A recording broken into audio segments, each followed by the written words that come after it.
Welcome to Luca and Miguel. Enjoy the video. You begin by adding a post action that accepts an iForm file. This gives you the raw upload stream. Validate the content type and size immediately so you reject bad requests fast. Once the folder exists, compute a destination path with path.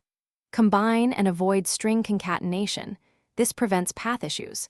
Make sure the app has write permission on www.root/uploads and register static files if you plan to serve images directly. Now you can open a file stream to write the incoming data. Next, generate a unique file name.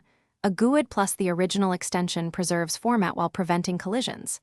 Sanitize the original name and validate the extension against a whitelist like JPG, PNG, GIF so you don't save executables. Use a wait file. Copy to a sync, stream, token to write asynchronously. This keeps the thread free and scales better under load. Once saved, set appropriate file permissions and, if needed, create resized thumbnails. Make sure to dispose streams promptly with using blocks to avoid leaks. Finally, return a clear result. A 200 one created with the image URL or relative path so clients know where to fetch it. If you serve files, ensure app. Use static files is configured and the uploads folder is reachable.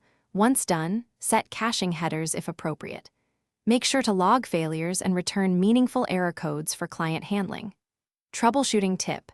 If uploads fail silently, check the process users write permissions and the max request body size in Kestrel or IIS.